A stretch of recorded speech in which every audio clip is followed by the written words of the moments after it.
हरिद्वार में क्या कुछ काम हो रहा है, हरिद्वार किस तरीके से बदल रहा है, यहाँ के लोगों से जानते हैं और समझते हैं। मुद्दे यही हैं, काफ़ी कुछ इम्प्रूवमेंट हुआ भी है, लेकिन कुछ और इम्प्रूवमेंट होने की जरूरत भी है। सेफ्टी एक बहुत इम्पोर्टेंट इशू है। 135 दुकानदार यहाँ भूखे मर रहे हैं, जिनके एक घर में 6-6 8-8 लोग हैं। लगातार जब से मदन जी यहाँ के विधायक बने हैं, हरिद्वार जो है विकास की राह पे अग्रसर है। कि हरियाणा के लोग आकर हरिद्वार को बदनाम करना चाहते हैं, हरिद्वार के अंदर गंगा के अंदर दारू ठंडी करते हैं। कौन करता है? हरियाणा के लोग करते हैं। नमस्कार, स्वागत है आपका न्यूज 18 के इलेक्शन शो रोड शो में। मैं हूँ आपके साथ अमित गर्ग शुक्ला।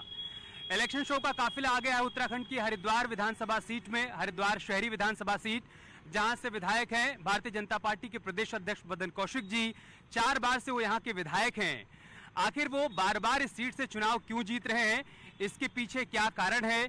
क्या उन्होंने इस क्षेत्र में इतना विकास किया है कि बार बार यहाँ की जनता उन्हें प्यार दे रही है, उन्हें वोट दे रही है, या फिर विपक्ष यहाँ पर कमजोर है, इसके चलते बार बार उनकी जीत हो रही है? इन सारे समीकरणों को समझेंगे, साथ ही साथ यहाँ के चुनावी मुद्दे क्या हैं, यहाँ की पब्लिक क्या सोचती है, 2022 को लेकर यहाँ के लोगों का मूड क्या है, वो सब कुछ आपको दिखाएंगे अपने इस खास शो रोड शो में।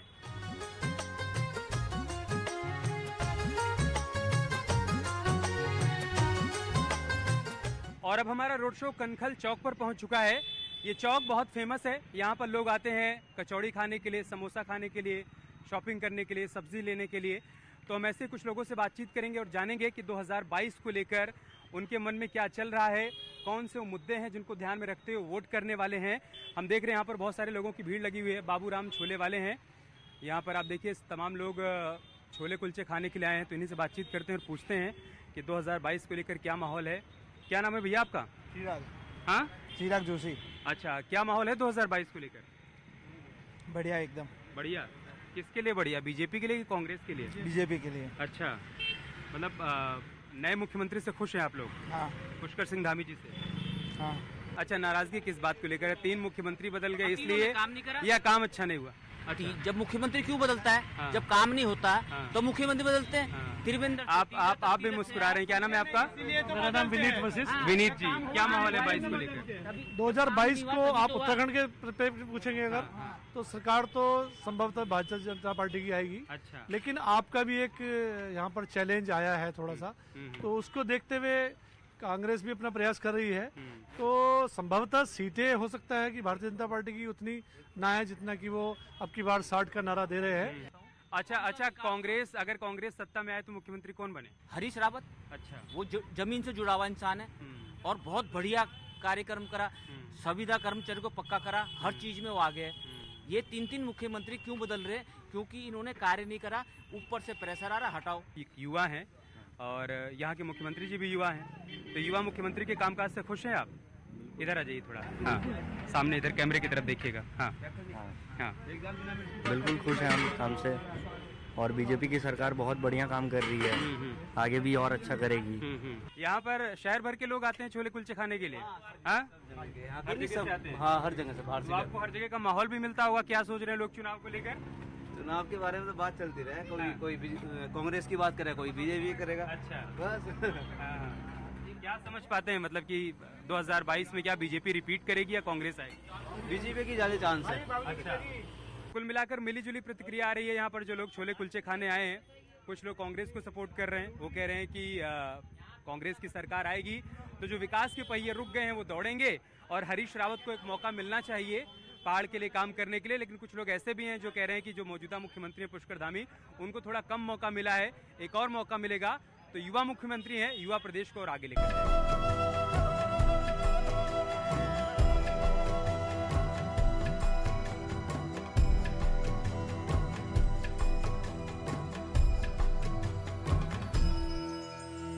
और अब हम आ गए हैं शिव मूर्ति चौक। शिव मूर्ति चौक वो इलाका है जो बिल्कुल हरिद्वार रेलवे स्टेशन के पास है।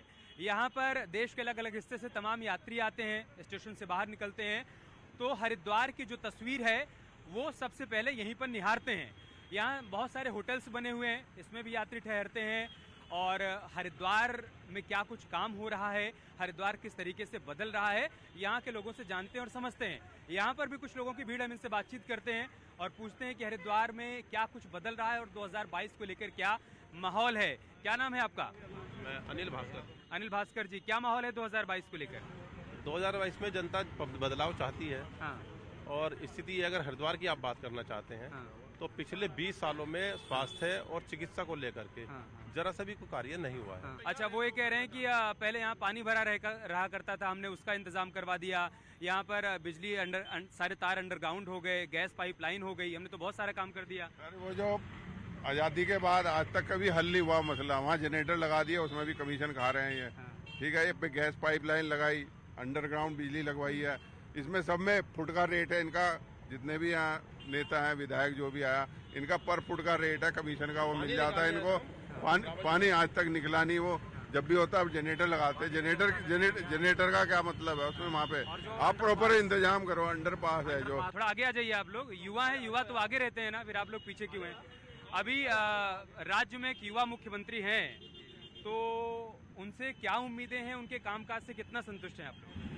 सर अभी तक तो 20 साल से जो हमारे मुख्यमंत्री बनते आ रहे हैं, वो विधायक बनते आ रहे हैं, उनसे जितनी हमें उम्मीदें थी ट्रेवल्स वालों को, व्यापारियों को, वो अभी तक उस उम्मीद पे। ट्रेवल्स का काम है आपका?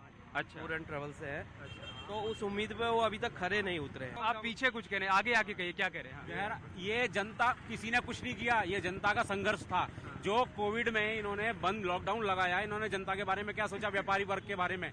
इन्होंने 1-1 रुपए की ब्याज इंटरेस्ट जो देता था, व्यापार बंद करा दिया, इंटरेस्ट पूरी ली सरकार ने, सेंट्रल से लेकर स्टेट ने। क्या सोचा बारे में? पलायन के समाधान के लिए त्रिवेंद्र रावत जब मुख्यमंत्री हुआ करते थे, उन्होंने पलायन आयोग बनाया, उसका कितना असर हुआ? क्या वो पलायन रुका, युवाओं को यहीं पर रोजगार मिलने लगा? रोजगार तो यहाँ कुछ नहीं मिला, जो रोजगार पे थे उनको बेरोजगार कर दिया मदन कौशिक जी ने। खुलेआम यहाँ 135 दुकानें थी, सारी की सारी 2011 में उजाड़ दी। आज तक वो कहते हैं कि आज बना रहा हूँ, कल बना रहा हूँ, कभी इसके पास जाओ, कभी उसके पास जाओ, कभी उसके पास जाओ। अब चुनाव का टाइम आया तो अब कह रहे जी हमारे से पैसे ले लो, तुम वहाँ भगत सिंह चौक पे बना लो। अरे भगत सिंह चौक पे तो तब बनाएंगे ना जब आप आदेश करोगे। 135 दुकानदार यहाँ भूखे मर रहे हैं, जिनके एक घर में 6-6, 8-8 लोग हैं और रोटी खाने को मोहताज होकर इनकी दुकानें उजाड़ दी। तो अलग अलग मुद्दों पर लोगों के भीतर नाराजगी है, लोगों का ये कहना है, लेकिन उनका मैनेजमेंट इतना अच्छा है कि आखिर में जाते जाते सब मैनेज कर लेते हैं। खासतौर से कोरोना में व्यापारी वर्ग को बहुत परेशानी हुई। उनका ये कहना है कि उनको अपनी आवाज़ पहुंचाने के लिए देहरादून तक जाना पड़ा, पैदल मार्च करना पड़ा, तब जाकर उनके प्रतिनिधि ने, उनके विधायक ने उनकी आवाज़ सुनी और उनको राहत मिली। तो इस बात को लेकर गुस्सा है उनके भीतर, लेकिन 2022 में क्या होगा ये फिलहाल हर किसी के भीतर में ही है। जब उनको वोट देना होगा तभी ये राज खुलेगा कि उनके मन में क्या है।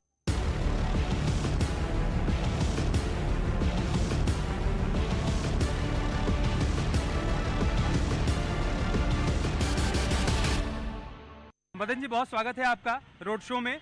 हम हरिद्वार विधानसभा सीट में घूम रहे हैं, मिली जुली प्रतिक्रिया सामने आ रही है, लेकिन ज़्यादातर लोग आपके कामकाज से खुश हैं। ऐसा क्या करिश्मा कर रहे हैं आप कि 4 बार से लगातार आप जीत रहे हैं? देखिए, कोई भी जनप्रतिनिधि अपने क्षेत्र में जनता का एक विश्वास अर्जित करना, ये एक राजनीति में उसके लिए बड़ी चुनौती होता है। मुझे सौभाग्यशाली हूँ कि 2002 से लगातार मैं जनता के विश्वास पर खरा उतर रहा हूँ। जनता ने जो शक्ति, जो ताकत एक लोकतांत्रिक व्यवस्था में मुझे दी, उस शक्ति और ताकत के बल पर मैंने अपने क्षेत्र में, आप देखेंगे जिस स्थान पर हम जा रहे हैं, यहाँ 5 फुट 4 फुट पानी भरता था। मैंने व्यवस्था की है, आज यहाँ 1 फुट पानी भी नहीं भर पाता। इस प्रकार से शहर के अंदर हमने ऐसे विकास के अनेक काम कराए, अपने युवाओं के लिए अनेक काम करे, खेल के क्षेत्र में स्टेडियम बनाने की दिशा में हमने काम किया। तो कुल मिलाकर हमने एक अच्छा काम करने का प्रयास किया और जनता के उस विश्वास पर, जनता के उस संकल्प पर खरा उतरने की तरफ हम आगे बढ़े हैं। मदन जी, 2022 में फिर से यहाँ से प्रत्याशी होंगे? वैसे तो पार्टी तय करती है, लेकिन जनता का आशीर्वाद और नेतृत्व जिस प्रकार कहेगा तो निश्चित रूप से कहीं ना कहीं उस दिशा में आगे बढ़ेंगे। अच्छा, बीजेपी का इस बार का नारा है अब की बार 60 पार, उस लक्ष्य को प्राप्त कर लेंगे, क्या माहौल है? देखिए, जब हम भारतीय जनता पार्टी संगठन की बात करते हैं तो हमारा संगठन इस प्रदेश में एक मजबूत संगठन है। वैसे तो देश भर में हम एक बड़े राजनीतिक रूप से बहुत बड़ा, दुनिया की सबसे बड़ी पार्टी के रूप में है, लेकिन जब हम प्रदेश की बात करते हैं तो हम लोग यहाँ एक बूथ तक, यानी 11,265 बूथ पर हमारा संगठन है। हम लोग पन्ना प्रमुख तक हमारे पास हैं, 2300 से ज्यादा शक्ति केंद्र हमारे पास हैं, 252 मंडल हमारे पास हैं, 14 जिले संगठनात्मक दृष्टि से, वो सारी चीजें लेकर हम आगे बढ़ रहे हैं। और मैं विश्वास के साथ कह सकता हूं कि 2017 से अच्छी विजय प्राप्त होगी और जनता का आशीर्वाद लेकर हम पुनः सरकार बनाएंगे। हरीश रावत तो कह रहे हैं कि अब की बार बीजेपी सत्ता से बाहर हो जाएगी, कितनी बड़ी चुनौती है आपके लिए वो चुनौती तो है पर हमारे लिए नहीं है, कांग्रेस के लोगों के लिए है। कांग्रेस के लोग उनके लिए चुनौती है और ये चुनौती कांग्रेस में अब से नहीं है, पिछले 5 साल से लगातार आप देखेंगे हरीश रावत या कांग्रेस के अन्य लोग एक दूसरे में केवल इसी में मशगूल हैं, इसी में अपना समय व्यतीत हो रहा है। ना विधानसभा में जनहित के मुद्दे उठाने का कोई सरोकार है, ना जनता के बीच में जाकर काम करने का सरोकार है।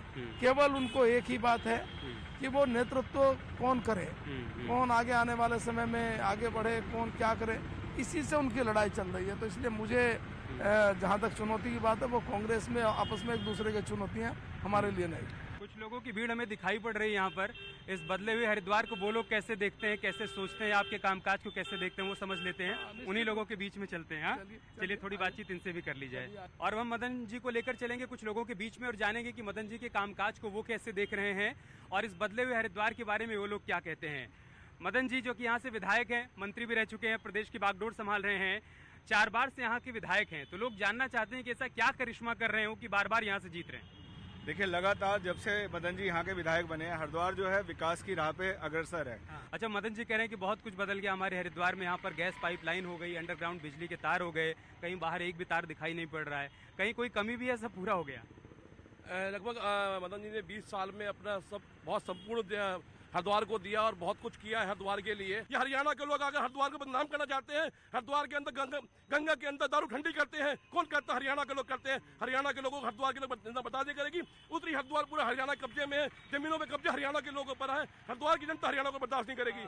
मदन जी से सवाल कर लेते हैं इस पर। मदन जी, ये मामले बार बार सामने आ चुके हैं, हमने न्यूज़ 18 पर भी चलाया है कि कई लोग बाहर से आते हैं और यहाँ की जो परंपराएं हैं, जो संस्कार हैं, जो यहाँ की धार्मिक छवि है, उसको धूमिल करने का प्रयास करते हैं। इसको लेकर क्या योजना है, क्या प्लानिंग है, क्या करेंगे? देखिए, आस्था के कारण हरिद्वार लोग आते हैं। गंगा माँ के प्रति आस्था है, हरिद्वार के प्रति आस्था है, भगवती माया देवी के प्रति आस्था है, मनसा देवी के प्रति आस्था है, चंडी देवी के प्रति आस्था है। ये सब आस्था, दक्ष भगवान के प्रति आस्था है, ये सब इस भाव को लेकर आते हैं।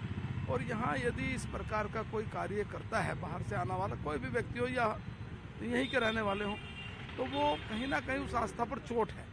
तो और ऐसे लोगों से मैं निवेदन करना चाहूँगा कि इस प्रकार का कार्य करने से पहले अपने मन की भावना और आस्था को आप देखें और हरिद्वार में लाखों करोड़ों लोग जो आते हैं, उनकी उस भावना के अनुरूप आप यहाँ व्यवहार करें।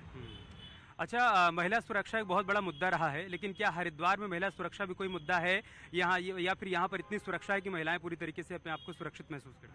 यहाँ पर महिलाएं अपने आप को पूरी तरह से सुरक्षित समझती हैं। जब से हमारे मदन जी हैं, वो एक पिता के रूप में, एक भाई के रूप में, हर तरह से सब। हरिद्वार आते हैं तो हर की पैड़ी जरूर आते हैं। हर की पैड़ी में आप माँ गंगा में स्नान करते हैं, उनके दर्शन करते हैं, पूजन करते हैं और फिर शाम की आरती भी देखते हैं।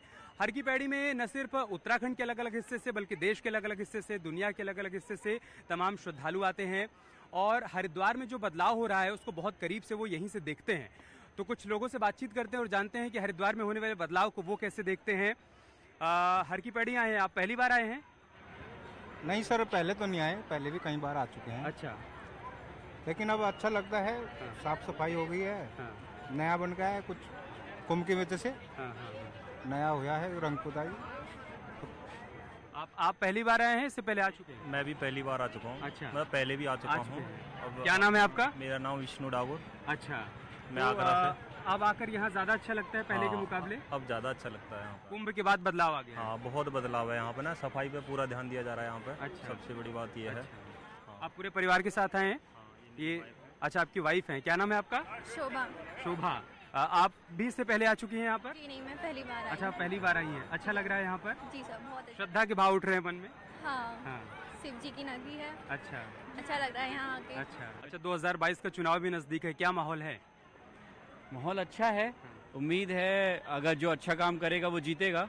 तो जहाँ तक लगता है जो अभी की सरकार है केंद्र की, वो अच्छा काम कर रही है। और मोदी जी की अगर मैं बात करूँ, नेता पुष्कर धामी का ही है, पुष्कर धामी जी को तो अभी नए नए आए हैं, उनको तो शायद वक्त भी इतना नहीं मिला है कि वो बहुत कुछ करके दिखा सके, बट यंग है, अगर शायद जनता मौका दे तो शायद कुछ कर भी पाए। आप वोट करती हैं? हाँ जी। अच्छा, इस बार भी करेंगी? हाँ जी। तो क्या मुद्दे होंगे जो मन में होंगे आपके वोट करने से पहले? मुद्दे यही हैं, काफ़ी कुछ इम्प्रूवमेंट हुआ भी है, लेकिन कुछ और इम्प्रूवमेंट होने की ज़रूरत भी है। सेफ्टी एक बहुत इंपॉर्टेंट इशू है, वुमेन सेफ्टी पे थोड़ा और काम होना चाहिए। देन जितना भी रिप्रेजेंटेशन है एजुकेशन सेक्टर में ज़्यादा होना चाहिए। अभी भी ब्रेन ड्रेन की प्रॉब्लम है, जो पढ़े लिखे लोग हैं यहाँ से बाहर जाना चाहते हैं, करप्शन इतना है यहाँ पे रह के आप कुछ करना भी चाहो तो कर नहीं सकते हो। थोड़ा इन पहलुओं पर काम हो तो ज़्यादा अच्छा है। सही बात है, थोड़ा बहुत हुआ है और थोड़ा ज़्यादा हो तो अच्छा है। उम्मीद पूरी है और इसी उम्मीद पर दुनिया काम है। यहाँ के लोग भी यही उम्मीद कर रहे हैं कि 2022 के बाद जो सरकार बनेगी उत्तराखंड को विकास के रास्ते पर और आगे ले जाएगी और यहाँ के युवाओं की जो उम्मीदें हैं उन उम्मीदों को ज़रूर पूरा करेगी।